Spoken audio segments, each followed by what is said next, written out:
Yeni ketdi o bu tok. Ne çıktın boldu bu? Başkanı yeni tok ketdik o. Til boğuşalama ne? Ha ma'qul ma'qul. Mana shu tutib qo'yayman hozir. Bula bula işte çıka. Allah kılın git bu. To'xtay. Namangda? To'piga Ish qilsan? to'q o'xshayman. Sen mana shirkatning adimmi? Ya. Mana shirkatning adimi bo'lmasa, kirsam bo'lmaydi. Ha. Ama beksam qadekdan issiqda. Bezya. Bak.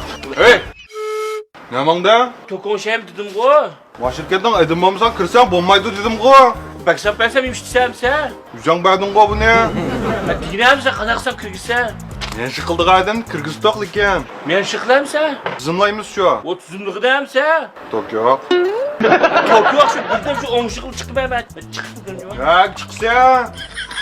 to'q o'ngshig'ili. Sen mana shirkatning adimimi?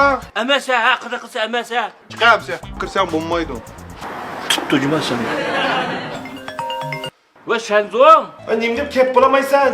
Yağma kep oldum. Şirketin aldığında kırgızmattım yine. Nimdip kirgizmeydiken telefonu bere bağlı. Tutam hani. Ma tok mu?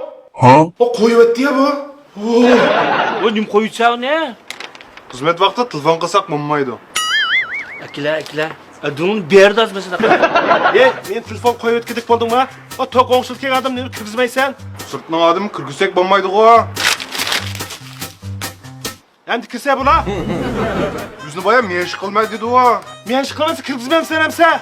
Tizimlaydigan tursak. Ha kirib tizimlagan emse. To'q yo'q. Şu ma tok oңşilib kelganim kirse bula. Sirtning adimi kirish bo'lmaydi.